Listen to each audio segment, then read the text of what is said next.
ഒരു രാജാവ് എഴുന്നള്ളതുപോലെ പരിവാര സമേതം കൊടയും വടിയും പൊങ്കാലക്കലങ്ങളും എന്തോ ആനക്കാര്യം പോലെ കൊടുത്തൊരു കേന്ദ്രമന്ത്രി ഇപ്പോഴാ സമരപ്പന്തലിൽ കാണുവാനില്ല.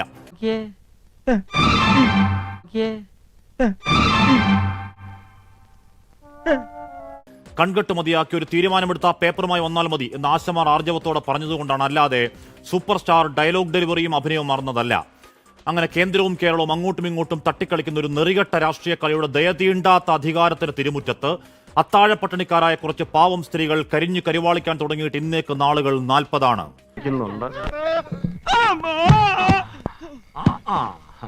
കൊതുകേടിയുള്ളൊരു കൂട്ടായി അഡ്വാൻസ് സംഘം അർബൻ നക്സൽ ഡൽഹി ഡ്രാമ പൊളിഞ്ഞ് കയ്യോടെ പിടിക്കപ്പെട്ട ജാള്യത്തിൽ മാധ്യമങ്ങളോട് രോഷത്തിൽ ചേർന്ന ആരോഗ്യമന്ത്രി സമരക്കാരുടെ തലയെണ്ണി അല്പത്തരം പറയുന്നത് പോട്ടെന്ന് വെക്കാം, രാഷ്ട്രീയം അറിയാത്തതുകൊണ്ടാണ്. പക്ഷേ പാർട്ടിയുടെ PB സഖാക്കൾ ആവർത്തിക്കാമോ അരാഷ്ട്രീയ വർത്താനം?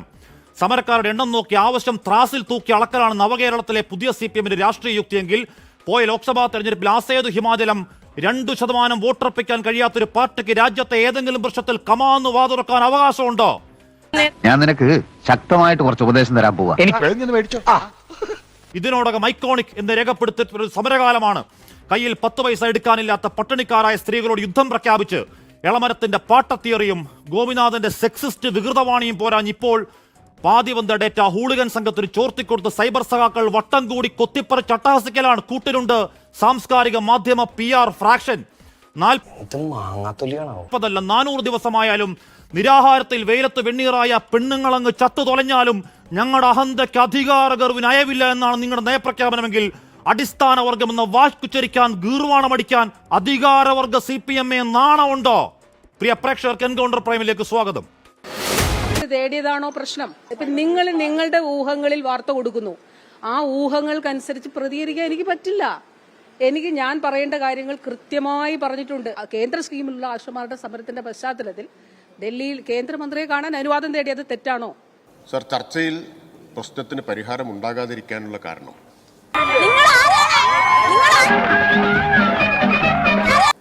സമരരംഗത്തുള്ളവർ നിർബന്ധ ബുദ്ധിയും ശാഠ്യവും പിടിച്ചതുകൊണ്ടാണ് ബഹുമാനപ്പെട്ട പ്രതിപക്ഷ നേതാവ് ആഗ്രഹിച്ചതുപോലെ നമുക്ക് ഈ പ്രശ്നത്തിന് ഒരു പരിഹാരം ഉണ്ടാക്കാൻ കഴിയാതെ പോയത്. ഇടതുപക്ഷ ജനാധിപത്യ ഗവൺമെൻറ് വിരുദ്ധ സമരമാക്കി രൂപപ്പെടുത്താനാണ് മാധ്യമങ്ങളും അതുപോലെ തന്നെ ബൂർഷ്വാ രാഷ്ട്രീയ പ്രസ്ഥാനങ്ങളും. അതിൻ്റെ പുറമെ ഇപ്പോൾ INTUC പോലും ആ സമരത്തിൻ്റെ പിന്നിലില്ല. പക്ഷേ UDF അതിൻ്റെ പിന്നിലാണ്, BJP അതിൻ്റെ പിന്നിലാണ്, ശരിയായൊരു മഴവിൽ സഖ്യം അതിൻ്റെ പിന്നിൽ വന്നിട്ടുണ്ട്. നിങ്ങളെല്ലാം അതിൻ്റെ ഭാഗമായിട്ട് നിൽക്കുകയാണ്. എത്ര കാലം നിങ്ങൾക്ക് ഈ സമരം എങ്ങനെ മുന്നോട്ട് കൊണ്ടുപോകാൻ കഴിയും? സർ, ഞാൻ അതിന് മറുപടി പറയാം. ഒരു മഴവിൽ സഖ്യമെന്ന് പറഞ്ഞാലും മറ്റെന്ത് പേരിട്ടാലും പാട്ടവെറുക്കികളെന്ന് പറഞ്ഞാലും ഈർക്കിലികളെന്ന് വിളിച്ചാലും സെക്സിസ്റ്റായിട്ട് വാക്കുകൾ ഉച്ചരിച്ചാലും ഞങ്ങൾക്കിതൊന്നും ഒരു വിഷയമല്ല സർ. പട്ടിണി പാവങ്ങളായ കുറേ സ്ത്രീകളുടെ ആവശ്യമാണ് സെക്രട്ടേറിയറ്റിന് മുന്നിൽ നിന്ന് 40 നാളായിരിക്കുന്നത്. രാപ്പകൽ സമരമാണ്. ഇന്ന് കഴിഞ്ഞ ദിവസം മുതൽ അത് നിരാഹാര സമരത്തിലേക്ക് മാറിയിട്ടുണ്ട്. ഞങ്ങളുടെ 3 ആശാപ്രവർത്തകർ നിരാഹാര സമരം, 2 പേര് ആശാപ്രവർത്തകർ, ഒന്ന് ഞങ്ങളുടെ സമരസമിതിയുടെ നേതാവാണ്. 3 പേരും ഇന്നലെ മുതൽ നിരാഹാര സമരത്തിലേക്ക് പ്രവേശിച്ചിട്ടുണ്ട്. അല്പ നിമിഷങ്ങൾക്ക് മുമ്പ് ഞങ്ങളുടെ ഒരു ആശാപ്രവർത്തക ശ്രീമതി ഷീജ വളരെ ദേഹാസ്വസ്ഥയുണ്ടായി. ആംബുലൻസ് വന്ന് പുള്ളിക്കാരിയെ ഹോസ്പിറ്റലിൽ അഡ്മിറ്റ് ആക്കിയിട്ടുണ്ട്. അങ്ങനെ വരാൻ വഴിയില്ല. BP ഒക്കെ ലോ ആണെന്ന് അറിഞ്ഞത്. അത് കുറച്ചുകൂടെ ആയിക്കഴിഞ്ഞാൽ പുള്ളിക്കാരി തന്നെ ആ സമിതിയിലേക്ക് വന്ന് നിരാഹാരം തുടരും. ഇല്ല എന്നുണ്ടെങ്കിൽ അടുത്ത ആൾ ആ കട്ടിലേക്ക് വരാൻ കാത്തിരിക്കുകയാണ്. ആ സമരം ഏറ്റെടുക്കാൻ, നിരാഹാര സമരത്തിലേക്ക് പ്രവേശിക്കാൻ അടുത്ത ആശാപ്രവർത്തകർ കാത്തിരിക്കുകയാണ്. എന്തുകൊണ്ടാണെന്നറിയാമോ? ഇത് ഞങ്ങളുടെ അതിജീവനത്തിൻ്റെ സമരമാണ്, പട്ടിണി സമരമാണ്. ഞങ്ങൾക്കിതിൽ തീവ്രവാദമോ മഴവിൽ സഖ്യമോ ഇവരിനി എന്തൊക്കെ പേരിട്ട് വിളിച്ച് അധിക്ഷേപിച്ച് പറഞ്ഞാലും ഞങ്ങൾക്ക് സ്ത്രീകൾക്ക് ഡിമാൻഡുകൾ നേടിയെടുക്കുക. കഴിഞ്ഞ LDF സർക്കാരിൻ്റെ 2021 പ്രകടന പത്രികയിൽ പറഞ്ഞിട്ടുണ്ടായിരുന്നു ആശാ വർക്കേഴ്സ് ഉൾപ്പെടെയുള്ള എല്ലാ സ്കൂം വർക്കേഴ്സിനും 700 രൂപ മിനിമം വേജസ് അനുവദിക്കുമെന്ന്. എന്റെ സാറേ, ആഗ്രഹിക്കുന്ന കാര്യം അതിനിഷ്ടമെന്ന് വെച്ചാൽ വാങ്ങിച്ചു കൊടുക്കുക. എടാ, സുഖമില്ലാത്ത കുട്ടിയാ, അതും മറ്റു ആനുകൂല്യങ്ങൾ ഘട്ടം ഘട്ടമായി വർദ്ധിപ്പിക്കുമെന്നാണ് അവരുടെ ആ 45 ഖണ്ഡിക ആ പ്രകടന പത്രികയിൽ വ്യക്തമാക്കുന്നത്. അതുകൊണ്ട് തന്നെയാണ് ഞങ്ങൾ അവരോട് സൂചിപ്പിച്ചത്. ഞങ്ങളിതിപ്പോൾ വെറുതെ കയറി വന്ന് സമരം ചെയ്തവരല്ല. ജനുവരി 25-ന് ഞങ്ങൾ സെക്രട്ടേറിയറ്റിൻ്റെ പടിക്കൽ സമരം ഉണ്ടായിരുന്നു.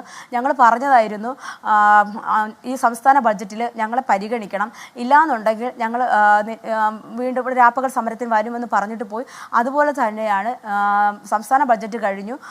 3 ദിവസം കഴിഞ്ഞപ്പോൾ ഫെബ്രുവരി 10-ാം തീയതി ഞങ്ങൾ രാപ്പകൽ സമരത്തിലേക്ക് വന്നു.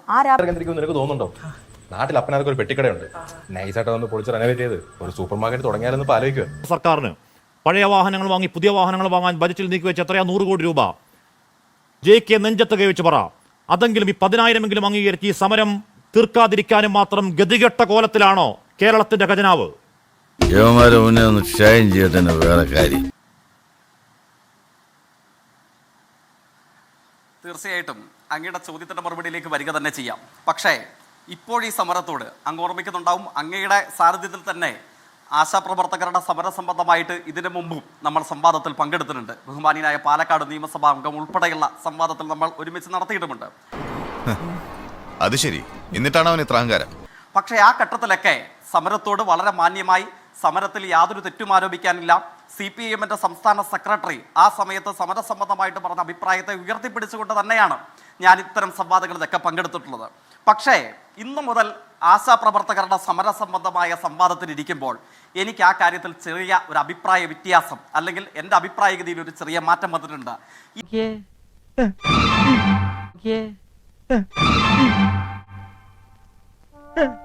ഇന്ന് മുതൽ ഈ സമരരൂപം എങ്ങോട്ടേക്ക് എത്തി? ഞാൻ ഓർമ്മിക്കുന്നു, ഇന്നലെ ബഹുമാനിയായ ആരോഗ്യമന്ത്രി ന്യൂഡൽഹിയിൽ ചെല്ലുമ്പോൾ ആരോഗ്യമന്ത്രിയോട് ചോദിക്കുകയാണ് ഒരു മാധ്യമ പ്രവർത്തകൻ, സമരം ചെയ്യുന്ന ആശാപ്രവർത്തകർ പറയുന്നു അത്രേ, അവരുടെ വാക്കുകളെ കടമെടുത്തുകൊണ്ട് ആ മാധ്യമ പ്രവർത്തകൻ ചോദിക്കുകയാണ്, ഞങ്ങൾക്ക് വേണ്ടത് കേന്ദ്ര സർക്കാരിന്റെ ഇൻസെന്റീവിലെ വർധനവല്ല, ഞങ്ങൾക്ക് വേണ്ടത് സംസ്ഥാന സർക്കാരിന്റെ ഓണറേറിയത്തിലെ വർധനവാണ്. അതായത് BJPയെ പ്രതിക്കൂട്ടിൽ നിർത്താൻ ഞങ്ങളില്ല, മറിച്ച് കേരളത്തിലെ ഇടതുപക്ഷ ജനാധിപത്യ മുന്നണിയെ മാത്രം പ്രതിക്കൂട്ടിൽ നിർത്തിയാൽ മതി. അങ്ങനെ ഒരു സമീപനം ഈ സമരത്തിനുണ്ട്. അങ്ങനെ ഒരു സമീപനം ഈ സമരത്തിനുണ്ടെങ്കിൽ ഈ സമരം കേരളത്തിലെ സാധാരണക്കാരായ തൊഴിലാളികളുടെ ആവശ്യത്തെ മുൻനിർത്തിയുള്ള സമരമല്ല. ഈ സമരം ഒരു BJP രക്ഷാ യോജനയാണ്. കേരളത്തെയും ആശാപ്രവർത്തകരെയും 100 കോടി രൂപ കഴിഞ്ഞ ഒറ്റ വർഷം മാത്രം കൊടുക്കാതെ നരകിപ്പിച്ച് കേരളത്തോട് യുദ്ധപ്രഖ്യാപനം നടത്തിയിട്ടുള്ള RSSനെ രക്ഷിക്കാനുള്ള ഒരു RSS രക്ഷാ യോജന സമരമായി തിരുവനന്തപുരത്ത് സെക്രട്ടേറിയറ്റിന് മുമ്പിലെ സമരം മാറിയിട്ടുണ്ട്. എന്തുകൊണ്ട് മാറി? കാരണം എന്താ? നമ്മുടെ മുമ്പിലുണ്ടല്ലോ കേന്ദ്ര ആരോഗ്യ വകുപ്പിന്റെ ജോയിന്റ് സെക്രട്ടറി 2023-24 കാലയളവിൽ ബഹുമാനിയായ സഹപാനലിസ്റ്റ് സമരസമിതിയുടെ നേതാവ് ആശാപ്രവർത്തക, ഞാൻ മനസ്സിലാക്കുന്നു അങ്ങേക്കടക്കം കേരളത്തിലെ 26,000-ലധികം ആശമാർക്ക് യൂണിയൻ ഗവൺമെന്റ് നൽകാനുള്ളത് 100 കോടി രൂപയാണ്.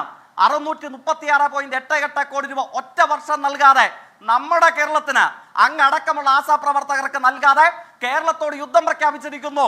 അത് പിടിച്ചു വാങ്ങിക്കാനുള്ള ശ്രമത്തിലാണ് നമ്മൾ. അപ്പോഴോ ആ BJPയുടെ നേതാവ് നിങ്ങളുടെ സമരപന്തലിൽ വരുന്നു, നിങ്ങൾക്ക് കിറ്റ് നൽകുന്നു, നിങ്ങൾ സെൽഫി എടുക്കുന്നു, നിങ്ങൾ ആർത്തുല്ലസിക്കുന്നു.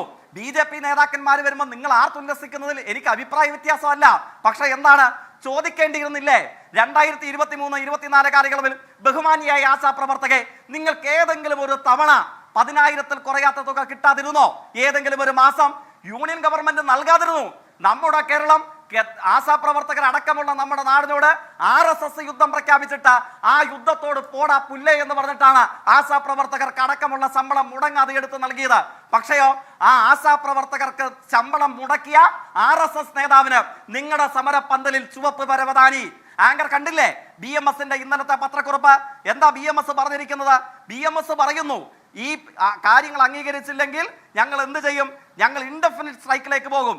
BMS demands that you may take the initiative to call a joint trade union meeting immediately to discuss and resolve the issue of the ASHA workers. It also be brought to your notice. If issue is not resolved amicably, the Kerala Pradesh ASHA workers led by BMS will be compelled to go on an indefinite strike. എന്താ ആശാപ്രവർത്തകർക്ക് ഇതിനോടുള്ള പ്രതികരണം? അങ്ങേക്കും നമ്മുടെ നാടിന് നൽകാനുള്ള 100 കോടി നൽകാതെ കേരളത്തോട് യുദ്ധം പ്രഖ്യാപിച്ചിരിക്കുന്നു. നിങ്ങളെ പട്ടിണിക്ക് ഇട്ടിട്ടില്ല കേരളത്തിലെ ഗവൺമെന്റ്, നിങ്ങളോട് മറ്റു പണികൾക്ക് പോകാൻ പറഞ്ഞിട്ടില്ല കേരളത്തിലെ സർക്കാർ. നിങ്ങളെ മാറോട് അടക്കി പിടിച്ചു. നിങ്ങളുടെ സമരപ്പന്തലിൽ നിങ്ങൾ മാലയിട്ട് സ്വീകരിച്ച് നിങ്ങൾ കിറ്റ് വാങ്ങി സെൽഫി എടുത്ത് പിരിഞ്ഞ RSSകാരൻ നമുക്ക് നൽകാനുള്ള 100 കോടി ഉൾപ്പെടെ കേന്ദ്രമന്ത്രിക്കുമ്പോഴും കേരളം നിങ്ങളെ മാറോട് അടച്ച് നിങ്ങളെ കാത്തു സംരക്ഷിച്ചോ. പ്രത്യേകത എന്താണ്? സുരേഷ് ഗോപിയുടെ കാര്യമല്ലേ പറയുന്നത്?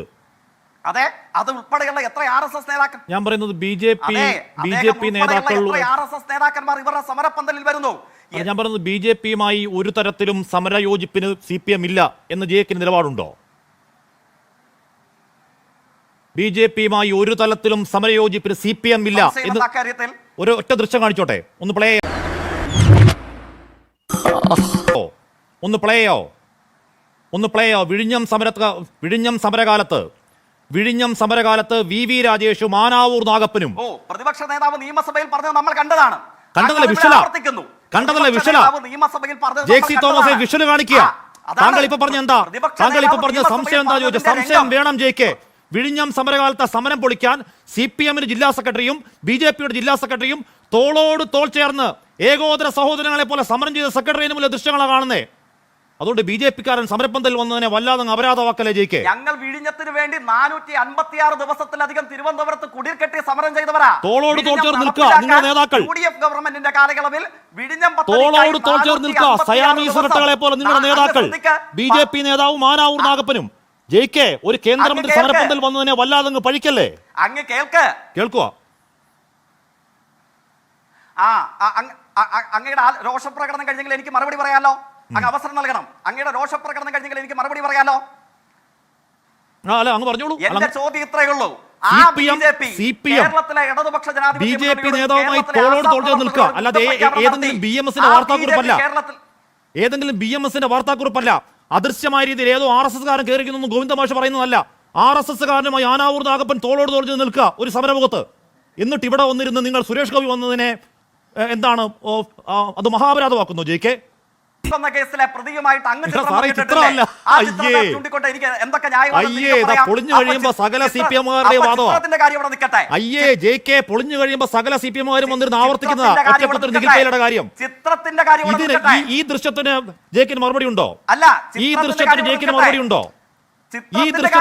മറുപടി ഉണ്ടോ? അണ്ണാ ഹസാരക്ക് ഇപ്പുറം പോയിരുന്ന അരുൺ ജെയ്റ്റ്ലിയും അപ്പുറം പോയിരുന്ന ബൃന്ദാകാര ചിത്രത്തിന് ജയിക്കിന് മറുപടി ഉണ്ടോ? ആറന്മുള വിമാനത്താവള സമരത്തിന് MA ബേബിയും കുമ്മനം ഒന്നിച്ചതിൽ ജയിക്കിന് മറുപടി ഉണ്ടോ? ബുദ്ധിമുട്ടിക്കുന്ന അവന്മാരോട് ഈ ആനാവൂർ നാഗപ്പൻ തോളോട് തോൾ നിൽക്കുമ്പോൾ പൊള്ളില്ലേ ജയിക്കാൻ? നിങ്ങൾക്ക് അന്ന് പൊള്ളിയില്ലേ നിങ്ങൾക്ക്? അല്ല, 26-ാം തീയതി സംസ്ഥാന വ്യാപകമായി കേരളത്തിലെ അംഗൻവാടി ജീവനക്കാരുടെയും ആശാവർക്കർമാരുടെയും ആവശ്യങ്ങൾ പരിഗണിക്കണമെന്ന് ആവശ്യപ്പെട്ടുകൊണ്ട് പഞ്ചായത്ത് ഓഫീസുകൾ ഉപരോധിക്കാൻ പോകുന്ന പാർട്ടിയുടെ പേരും ഇന്ത്യൻ നാഷണൽ കോൺഗ്രസ് ആണ്.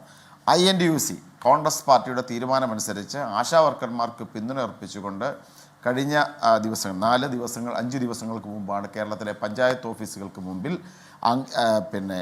INTUCയുടെ സമരം നടന്നത്. അപ്പോൾ അതുകൊണ്ട് കോൺഗ്രസിൻ്റെ ഈ ഒരു വിഷയത്തിലെ പ്രതിബദ്ധത അത് 100% തെളിയിക്കപ്പെട്ടതാണ്. ഞങ്ങൾ ആ സമരത്തിനൊപ്പമുണ്ട്. ഇവരുടെ ഈ ഒരു സമരത്തെ ആക്ഷേപിച്ചും അടിച്ചമർത്താം ചെയ്യാം എന്നുള്ള CPM-ൻ്റെ വ്യാമോഹം നടക്കാൻ പോകുന്നില്ല. INTUCയും തൊഴിലാളി സംഘടന എന്ന നിലയിൽ കൃത്യമായ അവരുടെ നിലപാട് പ്രഖ്യാപിച്ചിട്ടുണ്ട്. ഇപ്പോൾ ആശാവർക്കർമാരുടെ സമരം നടക്കുന്നതിൻ്റെ തൊട്ടപ്പുറത്ത് അംഗൻവാടി ജീവനക്കാരുടെ സമരം നടക്കുന്ന INTUCയുടെ നേതൃത്വത്തിലാണ്. തിരുത്തേണ്ടതുണ്ട്. ഇവിടെ ഇപ്പോൾ ഹർഷൻ, ഞാൻ കഴിഞ്ഞ ദിവസം ഇവിടെ ഹാഷ്മി CA2-ൻ്റെ ഒരു സംസ്ഥാന നേതാവിൻ്റെ പ്രസ്താവന, ഒരു PB ഹർഷകുമാറിൻ്റെ സ്റ്റേറ്റ്മെൻറ്റ് ഞാൻ വായിച്ചു. അവരിവിടെ ഈ സമരം ചെയ്യുന്ന ആശാവർക്കർമാരുടെ നേതാവിന്, ഒരു യൂണിയൻ നേതാവിനെ വിശേഷിപ്പിക്കുന്നത് രോഗം പടർത്തുന്ന കീടാണു എന്നാണ്. എത്ര ക്രൂരമായ ഒരു പരാമർശമാണ് ചിന്തിക്കാൻ. ട്രേഡ് യൂണിയനും തോളോട് തോൾ ചേർന്ന് സമരത്തിലാണ്. ആ സമരം ന്യായമാണ് എന്ന് BJP-ക്ക് നിലപാടുണ്ടോ? തീർച്ചയായിട്ടും. അതുകൊണ്ടല്ലേ ഞങ്ങൾ പറഞ്ഞത്, ആരോഗ്യവകുപ്പ് മന്ത്രി പറഞ്ഞത് ഇത് പരിഗണിക്കും. ഇവരുടെ ആവശ്യം ന്യായമാണ്, ഒരു തർക്കവും ഇല്ല. ഞങ്ങൾ ഇവരെ പാട്ടകയിലേക്ക് സമരന്നോ ഇതിനെ അധിക്ഷേപിക്കാനോ പുച്ഛിക്കാനോ പരിഹസിക്കാനോ പോയിട്ടുണ്ടോ?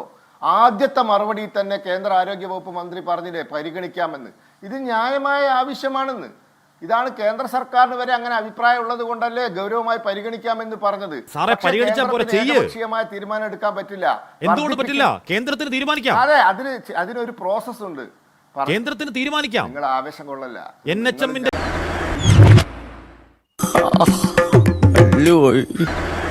ജയിക്കിന്റെ അമ്മയ്ക്കാണ് ഈ ഒരു അവസ്ഥ വന്നെങ്കിൽ, പെങ്ങൾക്കാണ് ഈ അവസ്ഥ വന്നിരുന്നെങ്കിൽ ജയിക്ക് എന്ന് അവരൊരു ആശാപ്രവർത്തകയാണെന്ന് വിചാരിച്ചോളൂ. ഒരു പക്ഷേ ഈ ആശാപ്രവർത്തക എന്ന പദ്ധതി വരുന്നുമ്പോൾ തന്നെ MSS എന്ന് പറഞ്ഞ് മഹിളാ സ്വത്ത് യോജനയുടെ ചേച്ചിമാരുണ്ടായിരുന്നു. ഒരു പക്ഷേ ജയിക്കിന് പോളിയോ തന്നത് അവരായിരിക്കും, എൻ്റെ ഓർമ്മ ശരിയാണെങ്കിൽ. അപ്പോൾ നമ്മളിതിനെ ഒരു വർഗീയവൽക്കരിക്കാനോ രാഷ്ട്രീയവൽക്കരിച്ചോ കാണണ്ട. കുറച്ച് പാവപ്പെട്ട അമ്മമാരായ സ്ത്രീകൾ നിത്യച്ചെലവിന് വേണ്ടിയിട്ട് സർക്കാർ, നമ്മുടെ ഇടതുപക്ഷ സർക്കാരിന്റെ മുമ്പിൽ അവർ വെച്ച വാഗ്ദാനം ഇന്നും ആവർത്തിക്കുന്നുണ്ട്. പാർട്ടി സംസ്ഥാന സെക്രട്ടറി അവിടെ ജമാഅത്തെ ഇസ്ലാമിക്കാരുണ്ട്, എന്താണ് SDPക്കാരുണ്ട്, RSS, മഴവിൽ സഖ്യം, എന്താണ് BMS, ഏറ്റവും കൂടുതൽ ജയിക്ക് പറഞ്ഞ BMS. നിങ്ങളറിയാതെ ഈ പറഞ്ഞ ജമാഅത്തെ ഇസ്ലാമി, SDPI, എന്താണ് RSS, ഈ പറഞ്ഞ എല്ലാവരും കൂടെ നിങ്ങളുടെ സമരത്തിൽ നുഴഞ്ഞു കയറി നിങ്ങൾ അറിയാതെ ഇരിപ്പുണ്ടോ ശാലിനി? അത് ഏതെങ്കിലും IB റിപ്പോർട്ട് വഴി പാർട്ടി സെക്രട്ടറിക്ക് വിവരം കിട്ടുന്നുണ്ട് പറയുന്നതാണോ? എൻ്റെ പൊന്നു സഹോദര, നിങ്ങൾ വന്ന് അവിടെ അന്വേഷിക്കുക. ഐഡന്റിറ്റി ഇല്ലാത്ത ഏതെങ്കിലും ആശാപ്രവർത്തകർ എവിടെയുണ്ടോ? ഞങ്ങളെ സഹായിക്കാൻ വിവിധ ഭാഗങ്ങളിൽ നിന്ന് പല യൂണിയനുകളും ആൾക്കാർ വരുന്നുണ്ട്. അവരുടെയൊക്കെ ഐക്യദാർഢ്യം ഞങ്ങൾ സ്വീകരിക്കുന്നുണ്ട്. എന്ന് വെച്ചാൽ അവിടെ ഇരുന്ന് സമരം ചെയ്യുന്നത് കഴിഞ്ഞ പ്രാവശ്യം നമ്മുടെ 3 ദിവസം മുമ്പ് നിയമസഭയിൽ നടത്തിയ ശ്രീമതി വീണ ജോർജ്, ഞങ്ങളുടെ ആരോഗ്യമന്ത്രിയുമായി നടത്തിയ ചർച്ചയിൽ ഞാനും പോയതായിരുന്നു. മാഡം അവിടെ വെച്ച് നമ്മൾ സംസാരിച്ചില്ലേ? അവർക്ക് വേണമെങ്കിൽ ഞങ്ങളുടെ ഐഡന്റിറ്റി പരിശോധിക്കുക. ഞങ്ങളുടെ സെക്രട്ടറിയുടെ തുമ്പത്തായിരിക്കുന്നത്, മുഖ്യമന്ത്രിയുടെ മൂക്കിൻ തുമ്പത്തായിരിക്കുന്നത്. മുഖ്യമന്ത്രി എന്തിനാണ് ഈ വളരെ ആഘോഷിച്ച് March 8 വനിതാ ദിനമൊക്കെ ആഘോഷിച്ചു. എന്നിട്ട് ഞങ്ങളുടെ ആരോഗ്യമന്ത്രി ഞങ്ങളെ തിരിഞ്ഞു നോക്കിയായിരുന്നു. ആരും തിരിഞ്ഞു നോക്കില്ല. മുഖ്യമന്ത്രി ശ്രദ്ധിച്ചു. അതിന് എന്തിനാ ഈ സ്നേഹപ്രകടനങ്ങളൊക്കെ കാണിച്ചു എന്നൊക്കെ പറയുന്നത്? പ്രവൃത്തിയിൽ കാണിക്കൂ. ഒരു ഇടതുപക്ഷ സർക്കാരിന് വേണ്ടിയിട്ട് ജാതി മത വ്യത്യാസമില്ലാതെ രാഷ്ട്രീയം നോക്കാതെ നമ്മുടെ സംസ്ഥാനത്തിൻ്റെ ആവശ്യമാണ്, ഞങ്ങളുടെ ജനങ്ങളുടെ ആവശ്യമാണെന്ന് കരുതിക്കൊണ്ടാണ് ഈ കോവിഡ് സമയത്തും നിപ്പയുടെ സമയത്തൊക്കെയും ഇപ്പോഴും ഇന്നും എന്നെ പാലിയേറ്റീവ്, ഞാൻ ജോലിയിൽ കയറിയിട്ടില്ലെങ്കിലും പാലിയേറ്റീവിന് വേണ്ടിയിട്ട് വിളിച്ചിരുന്നു. ഞാൻ അവർക്ക് എൻ്റെ പാലിയേറ്റീവ് സിസ്റ്ററിൻ്റെ നമ്പർ കൊടുത്തു. അവരെന്താ വിളിച്ചത്? ആശയെ വിളിച്ചത്. ആ 85 വയസ്സായുള്ള അമ്മയ്ക്ക് സുഖമില്ല, ചേച്ചി പാലിയേറ്റീവ് വേണം, വീൽ ചെയർ തരുമോ, നമ്മുടെ എയർബഡ് കിട്ടുമോ എന്നൊക്കെ ചോദിച്ചുകൊണ്ട് വിളിക്കുക. ഞാൻ എൻ്റെ സമരത്തിലാണെങ്കിൽ ആ ജോലി ചെയ്യുന്നുണ്ട്. കുഞ്ഞുങ്ങളുടെ വാക്സിനേഷനെ കുറിച്ച് അമ്മമാർ വിളിക്കുന്നുണ്ട്, പറഞ്ഞു കൊടുക്കുന്നുണ്ട്, നിങ്ങൾ പോയി എടുത്തോ, ഇന്ന തീയതി ഇന്ന സ്ഥലങ്ങളിലുണ്ട്, പോയി എടുത്തോളൂ എന്ന് പറയുന്നുണ്ട്. അതേപോലെ ഒരാൾ ഇന്ന് വിളിച്ചിരിക്കുകയാണ്, നമ്മുടെ മരുതൻകുഴി ചിറ്റാറ്റിൻകര ഭാഗത്ത് റോഡിൽ പ്ലാസ്റ്റിക് കൂട്ടിയിട്ട് കത്തിക്കുന്നു ചേച്ചി, എന്താ ചെയ്യുക? അത് ഒരാൾ വിളിക്കും. കാരണം നമ്മൾ അവർക്ക് വേണ്ടി സഹായങ്ങൾ ചെയ്തിട്ടുണ്ട് അവരെ വിളിക്കുന്നത്. ഈ സമൂഹത്തിൻ്റെ നാനാതുറയിലെ പ്രശ്നങ്ങളും അടിസ്ഥാന വർഗ പ്രശ്നങ്ങളൊക്കെ ഞങ്ങളാണ് സർക്കാരിന്റെ കയ്യിൽ കൊടുക്കുന്നത്. ഇനി വല്ല നീലക്കൊടുവേലി കണ്ടുപിടിച്ച് തിന്നേണ്ടി വരും. ഞാനത് പറയാം സാറേ, ഞാനത് സംസാരിച്ചോട്ടെ സാറേ. നമ്മുടെ ഒരു സിനിമാ നടിയുടെ ഒരു ബിസിനസ്സുകാരൻ ഒരു ആരോപണം ഉന്നയിച്ചപ്പോൾ ഓടി നടന്ന് പുള്ളിക്കാരനെ അറസ്റ്റ് ചെയ്തൊക്കെ കൊണ്ടുപോയല്ലോ, ദ്വയാർത്ഥ പ്രയോഗം നടത്തി എന്ന് പറഞ്ഞിട്ട്. ഞങ്ങൾ പബ്ലിക്കായിട്ട് ഞങ്ങളുടെ പോലുള്ള CITU നേതാവ് ഞങ്ങളുടെ ആശാപ്രവർത്തകർ ഇരിക്കുന്ന വേദിയിൽ വെച്ച് അങ്ങനെയുള്ള സംസാരം നടത്തിയത്. അതൊക്കെ ഇപ്പോൾ അതൊന്നും മോശമായ സംസ്കാരമാണ്. അങ്ങനെയൊന്നും പറയാൻ പാടില്ല. സ്ത്രീകളെ അധിക്ഷേപിക്കരുത്. നമുക്ക് എന്തെല്ലാം വാക്കുകൾ ഉപയോഗിക്കാം, എന്തെല്ലാം പറയാം. നമ്മുടെ സമരകാലത്ത് മണിയാശാൻ പറഞ്ഞു പോലും പറഞ്ഞിട്ടൊന്നുമില്ല. അതുകൊണ്ട് അത്രയും പറഞ്ഞല്ലോ എന്നൊരു സമാധാനിക്കും. തോന്നാൻ സാധ്യതയുള്ള ചില കാര്യങ്ങളോട് പ്രതികരിക്കാനുള്ള അവസരം നൽകണം. ഒന്ന്, ബഹുമാനിയായ സമരസമിതി നേതാവ് മനസ്സിലാക്കേണ്ടത്, ഞാനും അല്ലെങ്കിൽ ഇടതുപക്ഷ രാഷ്ട്രീയത്തിന്റെ പ്രതിനിധിയായി വന്നിട്ടുള്ള ഒരാളും അങ്ങേ വ്യക്തിപരമായി ആക്ഷേപിക്കാനോ അപഹസിക്കാനോ ശ്രമിച്ചിട്ടില്ല. അങ്ങ് ആക്ഷേപിക്കാൻ ശ്രമിച്ചു എന്ന് കാടടച്ച് വെടിവെക്കുമ്പോഴും പറഞ്ഞപ്പോൾ ഞാൻ ഇടയ്ക്ക് കൈ ഉയർത്തി വളരെ ജനാധിപത്യ മര്യാദയോടുകൂടി ചോദിച്ചു, ആക്ഷേപാർഹമായ ഏതെങ്കിലും ഒരു വാക്ക്, ഒരു വാചകം, ഒരു പദം എൻ്റെ പ്രതികരണ വേളയിൽ ഞാൻ പറഞ്ഞിട്ടുണ്ടെങ്കിൽ അങ്ങേക്ക് ചൂണ്ടിക്കാണിക്കാം, ഞാനത് തിരുത്താൻ തയ്യാറാണ്. അങ്ങ് സൂചിപ്പിച്ചതുപോലെ ഒരു കുഞ്ഞനുജൻ എന്നതുപോലെ, അങ്ങയുടെ പ്രായം സൂചിപ്പിച്ചു, എനിക്ക് 34 വയസ്സേ ആവുന്നുള്ളൂ. ഒരു കുഞ്ഞനുജൻ എന്നതുപോലെ അങ്ങയുടെ അക്കാര്യത്തിലുള്ള ഏത് പ്രതികരണവും സ്വീകരിക്കാൻ ഞാൻ സർവാത്മന തയ്യാറാണ്. പക്ഷേ ഈ സമരത്തോട് ഞാൻ പറഞ്ഞു, ഈ ചാനലിൻ്റെ തന്നെ വിവിധ സംവാദ ഘട്ടങ്ങളിൽ ഞങ്ങൾ പങ്കെടുത്തിട്ടുണ്ട്. ഇന്ന് ഈ സംവാദത്തിൽ പങ്കെടുക്കുമ്പോൾ ഞങ്ങൾക്കുള്ള പ്രതിഷേധം എന്താണ്? ഈ സമരം അക്ഷരാർത്ഥത്തിൽ സമ്പൂർണമായും ഒരു RSS രക്ഷാ യോജനയായി മാറിയിരിക്കുന്നു. എന്തുകൊണ്ട് ആണ് എന്ന് പ്രഖ്യാപിച്ച മനോജ് ദായുടെ അഭിപ്രായം നമ്മൾ സ്വീകരിക്കണോ? അതോ തൊട്ടുമുമ്പ് സംസാരിച്ച BJPയുടെ പ്രതിനിധിയുടെ നേതാവ് രേഖാ ശർമ്മ, ആങ്കർക്ക് മറന്നിരിക്കാൻ സാധ്യതയില്ലല്ലോ, വനിതാ കമ്മീഷന്റെ നേതൃപദവി അലങ്കരിച്ചിരുന്നയാളാണ്. എന്തായിരുന്നു രേഖാ ശർമ്മയുടെ പാർലമെന്റിലെ പ്രതികരണം? ആശാപ്രവർത്തകരെ തൊഴിലാളികളായി അംഗീകരിച്ച് അവർക്ക് മന്ത്ലി ഫിക്സ്ഡ് സാലറി കൊടുക്കണം, ഇൻസെന്റീവ് വർദ്ധിപ്പിക്കണം. പറഞ്ഞതാരാ? CITU നേതാവല്ല, അല്ലെങ്കിൽ CPM നേതാവല്ല, RSSന്റെ പ്രചാരകയും ദേശീയ വനിതാ കമ്മീഷന്റെ നേതൃപദവി അലങ്കരിച്ചിരുന്ന ആളുമായിരുന്ന ഹരിയാനയിൽ നിന്നുള്ള MP ആയിരുന്ന രേഖാ ശർമ്മയാണ് നമ്മുടെ ആവശ്യം എത്രയാണ്? നമ്മുടെ ആവശ്യം എന്ന് പറയുന്നത് അംഗനവാടി ആശാ വർക്കർമാർ ഉൾപ്പെടെയുള്ള വിവിധ കേന്ദ്ര സർക്കാർ സ്കീമുകളിലെ തൊഴിലാളികളെ അല്ലെങ്കിൽ പ്രവർത്തകരെ തൊഴിലാളികളായി അംഗീകരിക്കണം. തൊഴിലാളികളായി അംഗീകരിക്കുന്ന ഘട്ടത്തിൽ മാത്രമാണ് നമ്മൾക്ക് ശമ്പള വർധനവ് എന്ന അഭിമാനാർഹമായ ഘട്ടത്തിലേക്ക് വളരാൻ വേണ്ടി കഴിയുക. എന്താ ആ മുദ്രാവാക്യം നിങ്ങളുടെ സമരപന്തലിൽ വന്ന RSS നേതാക്കന്മാരോട് ഉന്നയിക്കാൻ നിങ്ങൾ മറന്നു? അവിടെയാണ് ഞങ്ങൾക്ക് പ്രതിഷേധമുള്ളത്, അവിടെയാണ് ഞങ്ങൾക്ക് വിയോജിപ്പുള്ളത്. ഈ കോൺഗ്രസ് മാതൃക നമുക്ക് സ്വീകരിക്കണോ? 5 വർഷം കൊണ്ട് 500 വർദ്ധിപ്പിച്ച കോൺഗ്രസ് വേണോ? അതോ 2024 ഫെബ്രുവരി മാസം ഏറ്റവും ഒടുവിൽ 6000 രൂപ 7000 ആക്കി വർദ്ധിപ്പിച്ച ഈ കാലഘട്ടത്തിനിടയിൽ കോൺഗ്രസിന്റെ 500 പകരം 6000 രൂപ വർദ്ധിപ്പിച്ച ഒരാളെയും വെയിൽ കൊള്ളിക്കാതെ, ഒരു നിരാഹാര സമരവും നടത്തിക്കാതെ, ഒരു ടാർപോളിനും വലിച്ചു മാറ്റാതെ കോൺഗ്രസിന്റെ കാലയളവിലെ 500 6000 ആക്കി വർദ്ധിപ്പിച്ച് കേരളത്തിലെ 26000 ആശാ പ്രവർത്തകരെ RSS കേരളത്തെ മുടിപ്പിക്കാൻ ഞാൻ ചോദിക്കുന്ന ചോദ്യങ്ങൾക്കൊക്കെ പിന്നെ പറയാൻ പറഞ്ഞു താങ്കൾ തള്ളിക്കളയുകയാണ്. എന്റെ ആദ്യ ഊഴത്തിലെ ആദ്യ ചോദ്യം ഇവർക്ക് എളമരംകരിയും നിയമസഭയിൽ ആവശ്യപ്പെട്ടത് 7000 എന്നത് 10000 ആക്കണമെന്നാണ്. ഏതാണ്? വർഷങ്ങൾക്ക് മുന്നെയാണ്. അന്നത്തെ 10000ന്റെ മൂല്യം ഇപ്പോഴത്തെ 10000ന്റെ മൂല്യം രണ്ടും രണ്ടാണ്. ജെക്ക്, എന്റെ ചോദ്യം, താങ്കൾ ഈ പറഞ്ഞ കേന്ദ്രവിരുദ്ധ കാര്യങ്ങളൊക്കെ ഞാൻ 100% ഞാൻ ശിരസാ വഹിക്കുന്നു, ഞാൻ അതിനോട് 100% യോജിക്കുന്നു. എൻ്റെ ചോദ്യം, 40ാം ദിവസം അവിടെ നിരാഹാരം കിടക്കുന്ന കുറച്ച് ദരിദ്രരായ സ്ത്രീകളെ വിളിച്ചു വരുത്തി നിങ്ങളുടെ മറ്റ് രാഷ്ട്രീയമൊക്കെ മാറ്റിവെച്ച് മനുഷ്യത്വം മാത്രം മുന്നോട്ടേക്ക് വെച്ച് 7000 എന്നത് 10000 ആക്കി തരാം, ബാക്കി കാര്യം നമുക്ക് പിന്നെ ചർച്ച ചെയ്യാം, നമുക്ക് ഒരുമിച്ച് കേന്ദ്രത്തിലേക്ക് പോയി ഇൻസെന്റീവിനായി സമരം നടത്താം എന്നൊരു വാക്ക് പറയാത്ത എന്താണ് ജെയ്ക്ക്? അങ്ങനെ കൊടുക്കാനും മാത്രം നമ്മുടെ ഖജനാവ് മുടിഞ്ഞ് മുണ്ടക്കോലെടുത്തിരിക്കുകയാണോ? അങ്ങനെയാണെങ്കിൽ എങ്ങനെയാണ് PSക്കാർക്ക് സമരം പണം കൂട്ടിക്കൊടുക്കാൻ കഴിയുക? അങ്ങനെയാണെങ്കിൽ എങ്ങനെയാണ് ഹെലികോപ്റ്ററിന് വാടക കൊടുക്കാൻ കഴിയുക? അങ്ങനെയാണെങ്കിൽ എങ്ങനെയാണ് KV തോമസ് പണം കൊടുക്കാൻ കഴിയുക?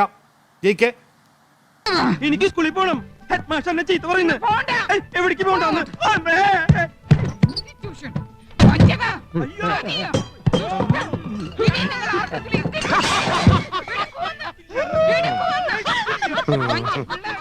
അല്ലാതെ നിങ്ങൾ ഇന്ന് വീണ ജോർജും പറഞ്ഞു എന്തോ അനുബന്ധം വായിക്കാൻ പറഞ്ഞു. ഇന്ന് മാതൃഭൂമിയിലെ അരുൺ ശങ്കർ 4 ചോദ്യം ചോദിച്ചപ്പോൾ മന്ത്രി ദേഷ്യപ്പെടുന്നത് കൊണ്ട് വിട്ടേക്ക്, അത് വിട്ടേക്ക്. എന്റെ ചോദ്യം അതല്ല. എന്റെ ചോദ്യം 7000 എന്നുള്ളത് എളമരംകരിയും പണ്ട് നിയമസഭയിൽ സംസ്ഥാന സർക്കാരിനോട് 10000 രൂപ ആക്കണമെന്ന് പണ്ട് ആവശ്യപ്പെട്ടതുപോലെ 7000-ൽ നിന്ന് 10000 ആക്കി സമരം അവസാനിപ്പിക്കാൻ സംസ്ഥാന സർക്കാരിന്റെ ഖജനാവ് മുടിഞ്ഞു മുണ്ടക്കോലെടുത്തിരിക്കുകയാണോ? ജെക്ക് ആണെങ്കിൽ അത് പറ.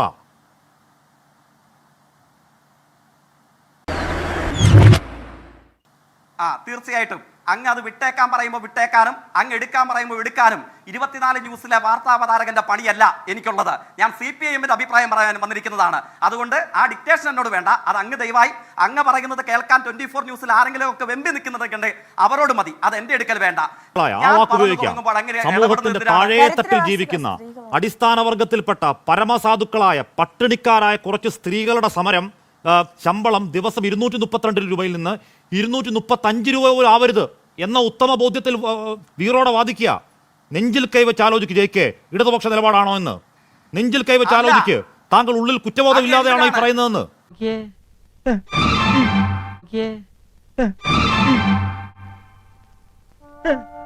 അല്ല, ഞാൻ ആ ചോദ്യത്തിന് മറുപടി പറയാലോ. പക്ഷെ അങ്ങ് എന്തിനാണ് ഇടപെടുന്നത്? സമരസമിതി നേതാവ് പറഞ്ഞ തെറ്റിദ്ധാരണാജനകമായ ഒരു നുണ ഇടതുപക്ഷ ജനാധിപത്യ മുന്നണിയുടെ പ്രകടന പത്രികയെ കോട്ട് ചെയ്ത് ഞാൻ പറയുമ്പോൾ അങ്ങ് അതിനെ തടസ്സപ്പെടുന്നത് എന്തിനാണ്? എളമരംകരിയും സംസ്ഥാന നിയമസഭയിൽ 10000 ആവശ്യപ്പെട്ടത് എന്തിനാ ജയിക്ക്? എളമരംകരിയും നിയമസഭയിൽ സംസ്ഥാനത്തോട് 10000 രൂപ ആവശ്യപ്പെട്ടത് എന്തിനാ? അത് വ്യാജമാണോ? അപ്പൊ കാര്യത്രേ ഉള്ളൂ. സമരസമിതി നേതാവ് 700 രൂപ എന്ന നിലയിൽ ദിവസവേതനം വർദ്ധിപ്പിക്കുമെന്ന് പ്രകടന പത്രിക വാഗ്ദാനം ആശാ വർക്കർ ഉൾപ്പെടെയുള്ള കേന്ദ്ര സർക്കാരിന്റെ സ്കീം വർക്കേഴ്സിനെ സംബന്ധിച്ചുള്ളതല്ല.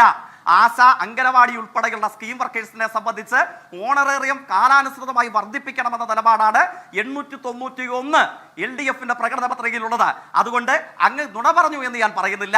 പക്ഷേ തെറ്റിദ്ധാരണാജനകമായി അങ്ങയെ തെറ്റിദ്ധരിപ്പിച്ചതോ അങ്ങ് തെറ്റിദ്ധരിച്ചതോ ആകാം. തിരുത്താനാണ് LDF പ്രകടന പത്രിക. താങ്കൾ ഈ വീരോടവാദിക്കുന്നത് എന്താണ്? അടിസ്ഥാന വർഗത്തിൽപ്പെട്ട ഈ പാവം സ്ത്രീകൾക്ക് ദിവസം 232 രൂപ എന്നുള്ളത് 300 രൂപ ആക്കരുത് എന്നതിനു വേണ്ടിയായി വീറോടെ വാദിക്കുന്നത്. ഇടതുപക്ഷ പ്രവർത്തകനാണ്, പഴയ SFI പ്രവർത്തകനാണ്, DYFI പ്രവർത്തകനാണ്, അല്ല. അടിസ്ഥാന വർഗ സമരക്കാരിൽ നിന്ന് ആ. വീറോടെ വാദിക്കുന്നതാണ്. JK ഇടവേളയിലേക്ക് പോകുന്നു. നെഞ്ചത്ത് കൈവച്ച് ആലോചിക്ക്. അപ്പറഞ്ഞത് കുറ്റബോധമില്ലാതെയാണോ ഈ ചിരിയെന്ന് എന്തൊരു വീറോടെ വാദമാണ് CM ലിജു. ആ വാദങ്ങൾ കേരളത്തിന് നാണക്കേടാണ്.